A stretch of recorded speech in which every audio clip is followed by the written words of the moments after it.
పెద్దపల్లి జిల్లా రామగుండం నియోజకవర్గం పరిధిలో 2 పడకల ఇళ్ల లబ్ధిదారుల ఎంపిక కోసం జిల్లా జాయింట్ కలెక్టర్ లక్ష్మీనారాయణ ఆధ్వర్యంలో డ్రా ఏర్పాటు చేశారు. గోదావరి కనిలోని సింగరేణి కమ్యూనిటీ హాల్లో ప్రత్యేకంగా ఏర్పాటు చేసిన డ్రాలో 660 ఇళ్లకు గాను 2460 మందిని అర్హులుగా అధికారులు ప్రకటించారు. వీరి ఎంపిక కోసం డ్రా నిర్వహించారు. స్టేజ్ మీద అధికారులతో పాటు ప్రజాప్రతినిధులకు సీట్లు కేటాయించారు. అయితే కొందరు మహిళా కార్పొరేటర్ల భర్తలు నిబంధనలు ఉల్లంఘించి స్టేజ్ పై కూర్చోవడం విమర్శలకు దారితీసింది. 6వ డివిజన్ కార్పొరేటర్ రమాదేవి స్థానంలో ఆమె భర్త శ్రీనివాస్, 7వ డివిజన్ కార్పొరేటర్ కాల్వ స్వరూప స్థానంలో ఆమె భర్త శ్రీనివాస్, 43వ డివిజన్ కార్పొరేటర్ ధర్ని స్వరూప స్థానంలో భర్త జలపతి, 48వ డివిజన్ కార్పొరేటర్ పొన్నం విజయ స్థానంలో లక్ష్మీగౌడ్ కూర్చున్నారు.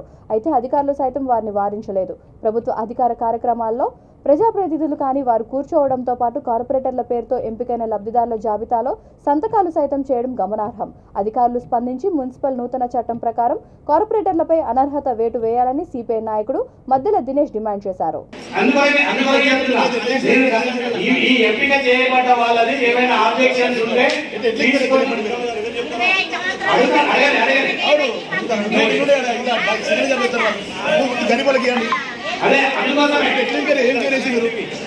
మరి వీటిని పరీక్ష చేసి తర్వాత ఎవరెవరు అర్హులుగా ఉన్నారో వాటిని అన్నింటినీ గుర్తించడం అనేది జరిగింది. ఇందులో మొత్తం మరి ఫీల్డ్ లెవెల్లో ఎంక్వైరీ చేసిన తర్వాత మనకు వచ్చిన ఎలిజిబిలిటీ అర్హత సాధించిన వాళ్ళు మరి 2468. ఈ 2468ని మళ్ళీ నోటీస్ బోర్డు మీద ఉంచి 7వ తారీఖు నుంచి మరి ఇక్కడ వచ్చినటువంటి అప్లికేషన్లను పూర్తి స్థాయిలో ఎలిజిబిలిటీ లిస్టును ఇనెలిజిబిలిటీ లిస్టును మళ్ళీ అక్కడ పబ్లిక్ చేయడం జరిగింది.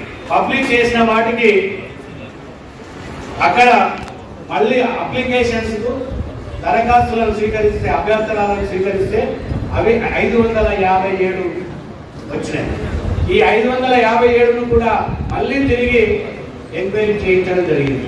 ఎంక్వైరీ చేపిస్తే అందులో నుంచి 131 ఎలిజిబిలిటీగా తేలింది. ఇట్లా మొత్తం ఉన్నటువంటి అప్లికేషన్స్ పెట్టుకున్నటువంటి అప్లికేషన్స్ అన్నింటినీ కూడా విచారణ చేసిన తర్వాత మొత్తం మనకు 2468.